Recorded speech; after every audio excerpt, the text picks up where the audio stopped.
As long as you're not buying drugs or buying prostitutes, you're fine.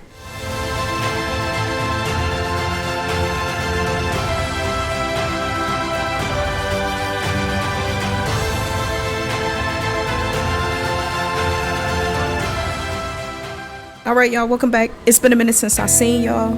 4 months I've been living in Costa Rica.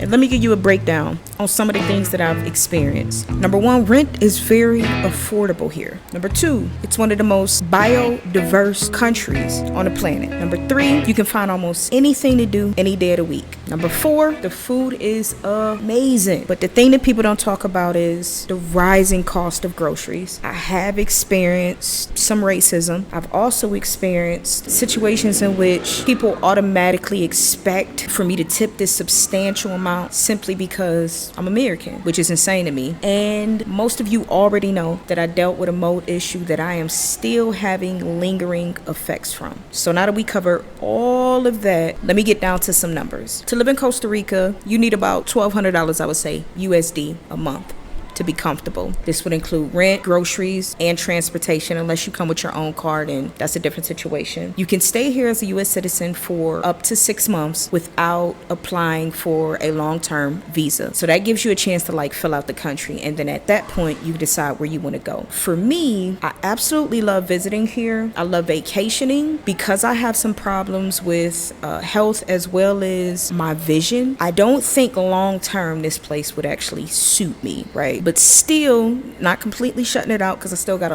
quite a few more countries on my list, but just being honest with myself and obviously with my community on what my plans is. I gotta get up and go make me some coffee, y'all, so come on, go with me. All right, so I am currently in my co-working space. It is Sunday, so generally on Sunday nobody is here, which allows me the opportunity to be able to work, man, with usually maybe 2 or 3 people will come in, but it's not packed like how it is during the day.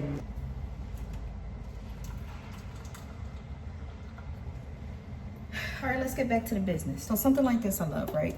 I've got this co-working space for about $100 a month.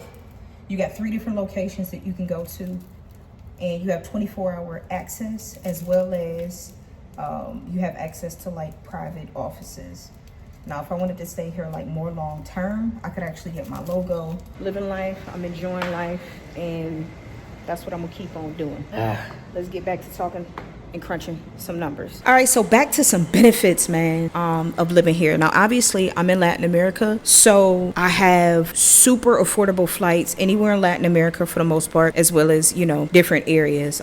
Panama is a huge hub, so I can go straight to Panama and fly out of a ton of places. I have nonstop flights to locations in Colombia, so that makes it super affordable. I mean, I could do a quick trip to Brazil for, $600 with Airbnb and flight for an extended weekend. And so that's one of the things that I love too. It gives me accessibility to go to different places that I enjoy. Now here's a caveat that I want to tell primarily US citizens that we don't realize. Visa requirements for other people to come to the US is 10 times more complicated than it is for us to simply visit other countries. And so if you don't have your passport, you're missing out on valuable experiences that people all over the world were begging and wishing that they have. Something as simple as, do you know a lot of countries just to visit, we're not talking about a long-term stay. You know what I mean? We're I'm visiting places. I'm staying 2, 3, 4, 5, 6 months. I'm talking about for a week to just come kick it for a week. The visa requirements, you actually have to show bank statements. You got to have $5,000 in your account. You got to show strong ties for your country, that you're definitely coming back. It's a lot.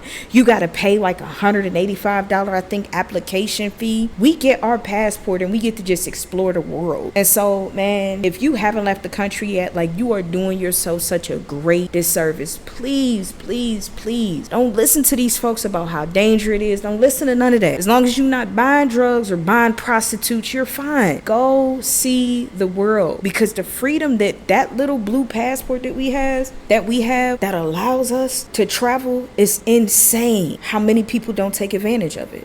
Take advantage of it. So food here, I mentioned that in the beginning, is extremely high, y'all. A grocery trip of about 7 items could easily run you $60. Now fortunately, I eat very modest. I eat small portions, so I don't really have to spend a lot on groceries. And oftentimes I eat out. I'm gonna just be honest. I will go to a restaurant. I'd rather spend $15, $20 on a restaurant meal, and I can break that meal up into 2-3 days, depending on how big it is, because some portions here is insane. So that's two, three meals for me, and I don't have to worry about cooking. Like, that's my definition of meal prep. I put it in my to-go containers, and I'm good. What else is something that is expensive here? Clothing is expensive. Like, if you are huge on brands and wearing Jordans or wearing name brands stuff, you better come with it, because it is so much more expensive here. Jordans will easily run you $20 to $30 more here than it will in the States. Like, it's a little crazy. It's like, this shirt was like $5, and it was from like one of their local stores, because I don't care about brands. But medication, y'all, medication, even without insurance, like something as simple as Plavix is a blood thinner. Plavix is like, even with no insurance, no prescription card, nothing's $30. You know what I mean? That's $60, $70 in the States easily, and I gotta go on GoodRx or something, because if not, it's like $100 and something. High blood pressure medication, my seizure medication is probably about $20 here. No insurance. Medication is definitely much more affordable, and I couldn't even imagine what it is like with insurance. It's probably minimal or no cost, obviously, and that's just probably with like standard insurance. So that I love that. Love that. I think lastly, the thing that I want to talk about before we go is expectations. What I have realized is that vacation is totally different from living.